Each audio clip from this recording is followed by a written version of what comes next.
Hello friends, मैं सचिन रवानी। Welcome to आपका अपना चैनल सक्सेस द्वार। तो जैसा कि पिछले क्लास में हम लोगों ने थर्मल इंजीनियरिंग के अंदर जो हमारा चैप्टर नंबर 3 है that is fundamentals of thermodynamics, इसका हम लोगों ने इंट्रोडक्शन देख लिया था। आज हम लोग करने वाले हैं कि प्रॉपर्टीज के बारे में, यानी कि प्रॉपर्टीज ऑफ द सिस्टम क्या क्या होते हैं। तो जैसा कि हमारा यहाँ पे टॉपिक डाला हुआ है प्रॉपर्टीज ऑफ द सिस्टम, यानी कि प्रॉपर्टीज ऑफ द सिस्टम सबसे पहले होता क्या है, तो जो सिस्टम के कैरेक्टरिस्टिक्स को बता दे उसी को हम लोग बोलते हैं कि वो सिस्टम का क्या है, प्रॉपर्टी है। यानी कि यदि सिस्टम के बारे में जो हमें जानकारी दे दे वो क्या बोलते हैं, वो सिस्टम की प्रॉपर्टीज है। इसलिए यहां पे लिखा क्या है कि properties is the characteristics of the system. अब देख लेते हैं कि हम लोग इसका एग्जांपल क्या क्या है। एग्जांपल के थ्रू से हम लोगों को बहुत अच्छे से समझ में आ जाएगा, ठीक है, कि सिस्टम का प्रॉपर्टीज होता क्या है। यानी कि सिस्टम के बारे में जो जानकारी दे, तो सिस्टम के बारे में क्या क्या जानकारी हो सकता है कि उसका मास क्या है, ओके, उसकी डेंसिटी क्या है, उसकी वॉल्यूम क्या है, ठीक है, उसका टेम्परेचर क्या है और उसकी एनर्जी क्या क्या है। इसी तरीके से बहुत सारी जानकारी जो है वो हमें सिस्टम से मिल सकती है। तो जो भी जानकारी मिलेगी, यानी कि उसकी जो भी कैरेक्टरिस्टिक्स होगी सिस्टम की, वो क्या बताएगा कि वो सिस्टम का प्रॉपर्टी है। ठीक है, गॉट इट। अब देखिए, अब हम लोग देखते हैं कि जो प्रॉपर्टीज होते हैं वो कितने तरीके के प्रॉपर्टीज होते हैं। तो जनरली थर्मोडायनेमिक्स प्रॉपर्टीज के अंदर दो तरीके के प्रॉपर्टी होते हैं। पहला होता है इंटेंसिव प्रॉपर्टी, मैं यहां पे लिख रहा हूं, first one is intensive property and the second one is extensive property. Extensive property generally दोनों चीजों के अंदर जो है वो काफी कंफ्यूजन होता है। सबसे पहले मैं आपको डेफिनेशन बताता हूं, उसके बाद मैं क्या है दोनों को याद रखने का तरीका भी मैं आप लोगों को बता दूंगा। सबसे पहले क्या है, यहाँ पे देखिए इंटेंसिव प्रॉपर्टी। तो इंटेंसिव प्रॉपर्टी उस तरीके के प्रॉपर्टी होते हैं जो कि इंडिपेंडेंट ऑफ मास होते हैं, यानी कि वो मास से इंडिपेंडेंट होते हैं, यानी कि उन लोगों को मास से कोई लेना देना नहीं होता है। ठीक है, मैं यहां पर सिंपल से लिख रहा हूं, प्रॉपर्टीज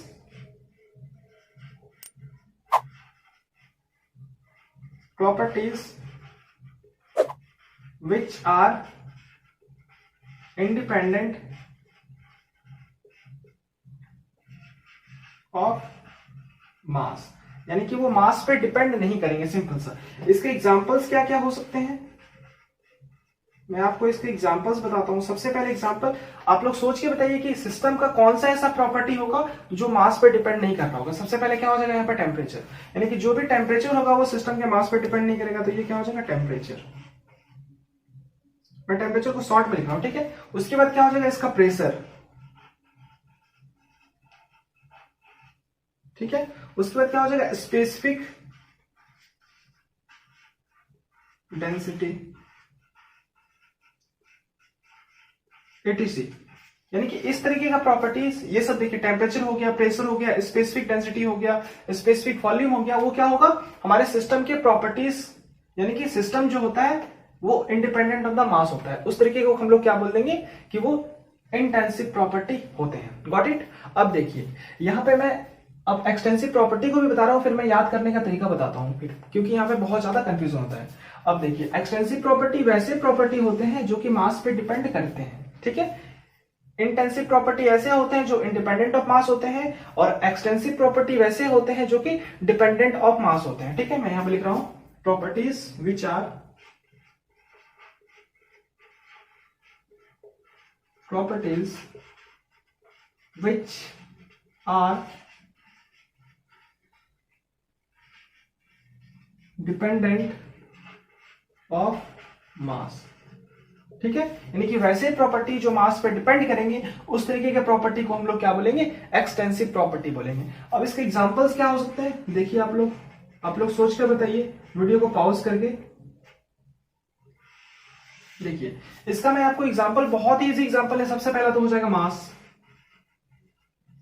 फिर क्या हो जाएगा, वॉल्यूम, ठीक है। क्या हो जाएगा, जितने भी तरीके के एनर्जी होते हैं, ऑल टाइप्स ऑफ एनर्जी, हम लोग यहां पे लिख सकते हैं ऑल टाइप्स ऑफ एनर्जी, जितने भी तरीके के एनर्जी होते हैं, और एटीसी एक्सेट्रा, इस तरीके से बहुत सारे हो सकते हैं। जैसे ऑल टाइप्स ऑफ एनर्जी मैंने क्यों बोला, जैसे कि मान लीजिए कि आप लोग काइनेटिक एनर्जी का एग्जांपल ले लीजिए। क्या होता है काइनेटिक एनर्जी का formula, half M V square. तो वहां पे एम क्या है, एम यहाँ पे यानी कि मास पे डिपेंड कर रहा है, इसलिए यहाँ पे बोल दिए that is extensive property.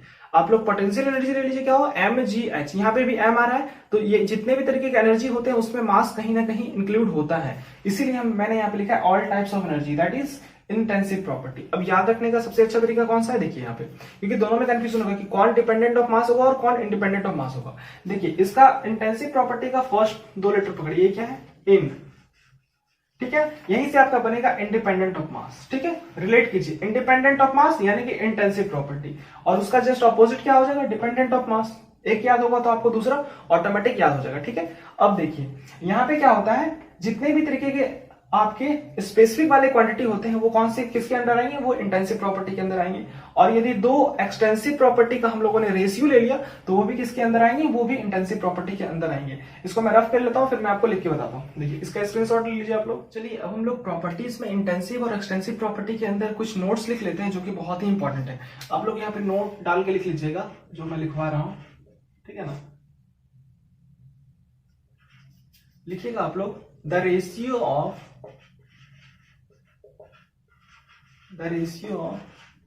two extensive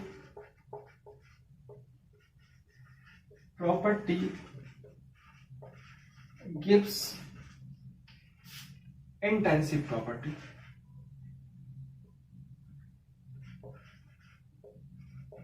gives intensive property, ये कैसे मैं अभी आपको बताऊंगा, ठीक है, ये कैसे होगा मैं अभी आपको थोड़ी देर में बताऊंगा। अब intensive property and all specific quantity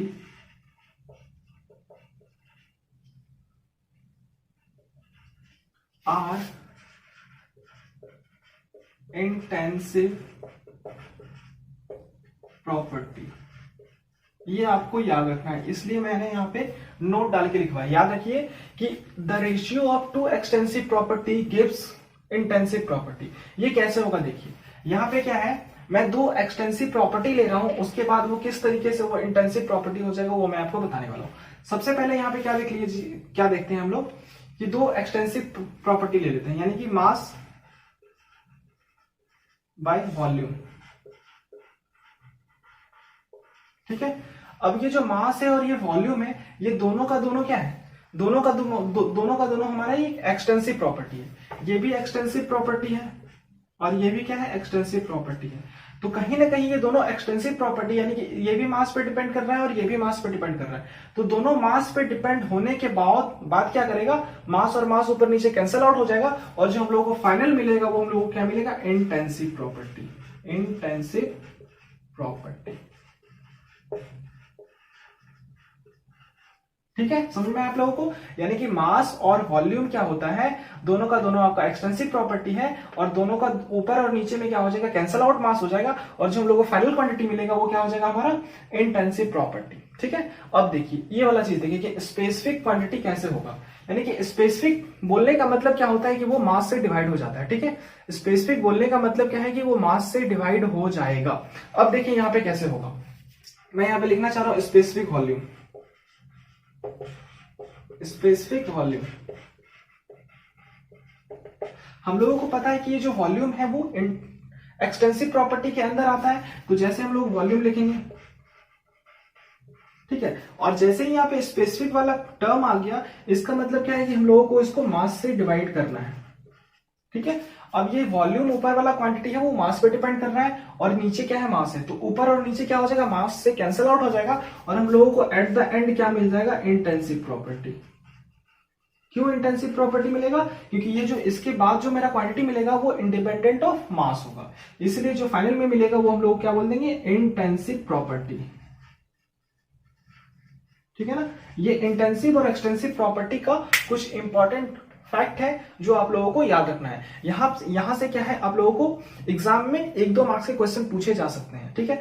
मेरी एक सलाह ये है कि यदि आप लोग कोई भी एजुकेशनल वीडियो देखें, चाहे मेरा वीडियो देखें या कहीं से भी किसी भी चैनल से देखें, तो आप लोग साथ में एक कॉपी जरूर रखें, और जो भी इंपॉर्टेंट पॉइंट्स होते हैं या तो फिर नोट्स बनाते चले जाएं, ताकि क्या होगा, आप लोगों को इस वीडियो को बार बार देखना नहीं पड़ेगा, और आप लोग नोट्स बनाते चले जाओगे तो बाद में आप लोग नोट्स से रिवाइज कर सकते हो, ठीक है। तो चलिए इसके बाद आप लोग स्क्रीनशॉट ले लीजिए, इसके बाद फिर मैं आपको बताता हूं आगे।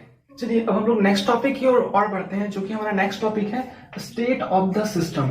स्टेट ऑफ द सिस्टम क्या बताता है? किसी भी सिस्टम के कंडीशन के बारे में बताता है, पर्टिकुलर कंडीशन के बारे में। यानी कि यहाँ पे जैसे लिखा हुआ है, it is a condition of the system which is specified by means of its property. अब इस चीज को हम लोग एक डायग्राम के थ्रू से समझते हैं कि क्या बोलना चाह रहे हैं, यानी कि क्या होता क्या है। जैसे मान लीजिए कि ये एक्स और वाई हम लोग ले लेते हैं, कोई भी एक्सिस ले लेते हैं। ये मान लीजिए कि आपका एक्स एक्सिस है और ये मान लीजिए आपका वाई एक्सिस है, ठीक है। अब हम लोग इस पे हम लोग कोई भी दो पॉइंट को कंसिडर कर रहे हैं, ठीक है। मान लीजिए कि आप अपने घर से रेलवे स्टेशन तक जा रहे हैं, यानी कि आप अपने घर से, यानी कि यहाँ पे मैं लिख दे रहा हूं होम टू, यहाँ पे रेलवे स्टेशन में शॉर्ट में लिख रहा हूँ रेलवे स्टेशन, ठीक है। तो देखिए ये क्या बता रहा है कि यानी कि ये पूरा का पूरा एक कोई चीज है, ठीक है ना। इस पॉइंट पे क्या बताया जा रहा है? इस सिस्टम के कुछ कंडीशंस को बताया जा रहा है। यानी कि इस यहां से यहां तक हम लोग अंडर स्टडी है, तो ये पूरा का पूरा हमारे लिए क्या हो जाएगा? सिस्टम हो जाएगा, ठीक है। तो इस पॉइंट पे क्या बताया जाएगा? उस सिस्टम का कुछ कंडीशन बता रहा है। यानी कि जो हम लोग घर में है, यानी कि उसका टेम्परेचर कितना है, वॉल्यूम कितना है, कुछ भी चीज बताया जाएगा।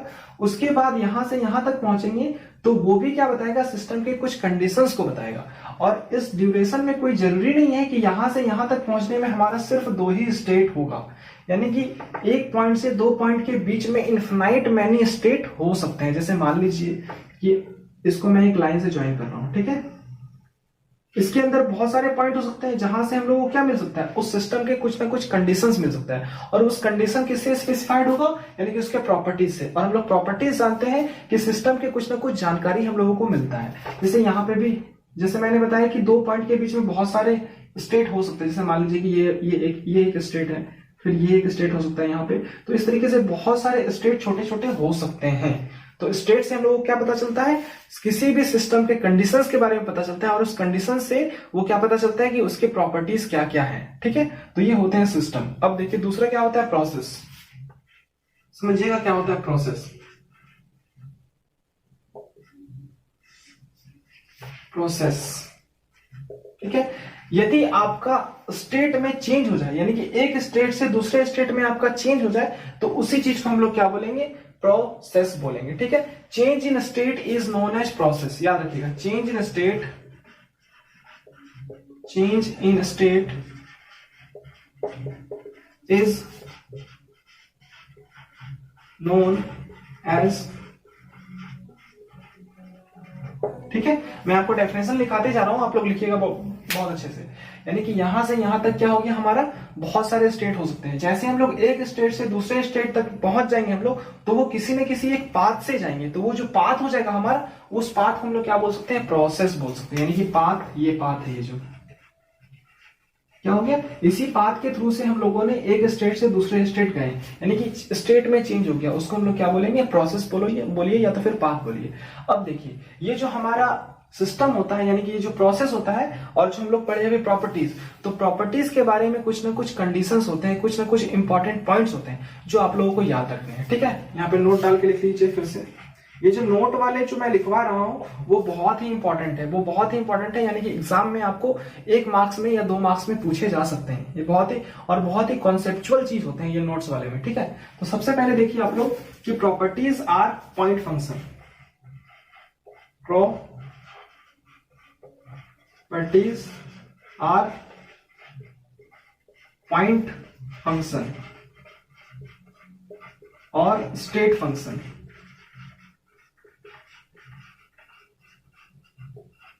ठीक है।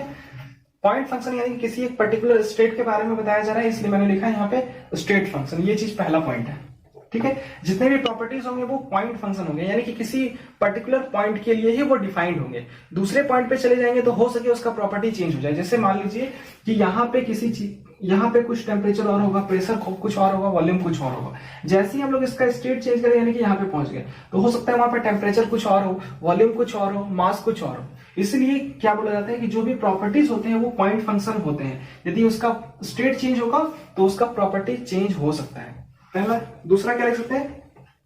इट इज, यानी कि properties are independent from the past history. Properties are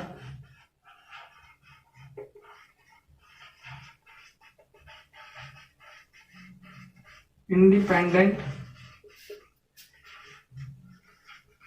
from past data लिख सकते हैं, यानी कि पहले क्या हुआ है उससे उस प्रॉपर्टीज को कोई मतलब नहीं है, ठीक है, कोई मतलब नहीं, यानी कि इसीलिए बोला जाता है कि वो क्या है, पॉइंट फंक्शन है और ये पाथ फंक्शन नहीं है। और क्या लिख सकते हैं दूसरा, इसी वर्ड को हम लोग दूसरे पे क्या बोल सकते हैं, properties are not path,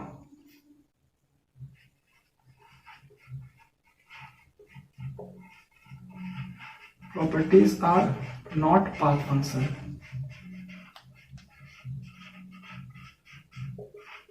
path function का मतलब क्या है कि जे एक रास्ते से गए तो कुछ और प्रॉपर्टी मिला, दूसरे रास्ते से गए तो कुछ और प्रॉपर्टी मिला, ठीक है। जैसे मान लीजिए कि इस पॉइंट के लिए हम लोग टेम्परेचर डिफाइन कर दिए कि यहाँ पे क्या है, टेम्परेचर 25 डिग्री सेंटीग्रेड टेम्परेचर है, इस पॉइंट को डिफाइन कर दिए। चाहे हम इस रास्ते से जाएं, यानी कि इस रास्ते से जाएं, या तो हम इस रास्ते से जाएं, इस पॉइंट का टेम्परेचर क्या होगा, 25 डिग्री होगा। इसलिए बोला जाता है कि वो स्टेट फंक्शन है, यानी कि वो पाथ पे डिपेंड नहीं करता है, ठीक है। यही बोला जाता है, इसलिए यहाँ पे लिखा जाता है independent from the past data, यानी कि किस डाटा से गए, किस रास्ते से गए, उससे हम लोगों को कोई फर्क नहीं पड़ता है। हम लोगों ने यहाँ पे स्पेसिफाइड कर दिया कि इस पॉइंट पे 25 डिग्री सेंटीग्रेड होगा तो वो 25 डिग्री सेंटीग्रेड ही होगा, ठीक है। चलिए नेक्स्ट क्या है, नेक्स्ट प्रॉपर्टीज का जो बहुत ही इंपॉर्टेंट पॉइंट है वो है कि properties are exact differential.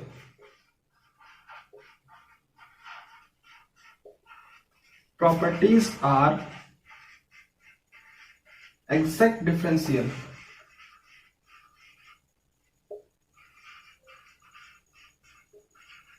Exact differential क्या है, यानी कि जितने भी तरीके के प्रॉपर्टीज होते हैं उसको हम लोग एग्जैक्ट डिफरेंशिएट कर सकते हैं। यदि वो प्रॉपर्टीज नहीं होंगे तो उसको हम लोग डिफरेंशिएट करना मुश्किल होगा। जैसे मान लीजिए कि मैंने क्या बोला, एक पॉइंट फंक्शन है, तो किसी एक पर्टिकुलर पॉइंट के बारे में डिफाइन किया जा रहा है तो उसको हम लोग बड़ा आसानी से डिफरेंशिएट कर सकते हैं। लेकिन यदि क्या हो, वो पाथ फंक्शन हो जाएगा, यानी कि यहां से यहां तक पूरे में वो डिपेंड कर रहा है, तो उसको डिफरेंशिएट करना थोड़ा मुश्किल होता है। इसलिए बोला जाता है कि प्रॉपर्टीज आर एग्जैक्ट डिफरेंशियल। अब आपको धीरे धीरे आगे पता चलेगा कि कौन से होते हैं वो एग्जैक्ट डिफरेंशियल कैसे होगा, अनएग्जैक्ट डिफरेंशियल कैसे होगा, वो हम लोग धीरे धीरे आगे हम लोग समझ जाएंगे। आई होप आप लोगों को यहाँ तक समझ में आया होगा। यदि आपको वीडियो अच्छा लग रहा है तो हमारे चैनल को सब्सक्राइब करें और वीडियो को लाइक करें और अपने कलीग्स के साथ यानी कि अपने दोस्तों के साथ इस वीडियो को शेयर करें। चलिए आई होप आप लोगों को यहाँ तक समझ में आया होगा। स्क्रीनशॉट लीजिए, मैं आपको आगे बताता हूँ। चलिए फ्रेंड्स, आज के इस वीडियो को यहीं पे एंड करते हैं। काफी छोटे छोटे वीडियो बनाइए ताकि आप लोगों को देखने में ज्यादा लेंदी ना हो और काफी अच्छे से समझ में आए। तो चलिए फिर से मिलते हैं नेक्स्ट वीडियो में। यदि आपको ये वीडियो अच्छी लगी हो तो अपने दोस्तों के साथ शेयर करें और हमारे इस चैनल को सब्सक्राइब करें, और साथ ही साथ आप हमें इंस्टाग्राम पर भी फॉलो कर सकते हैं। तो चलिए फिर से मिलते हैं नेक्स्ट वीडियो में। Thank you for watching.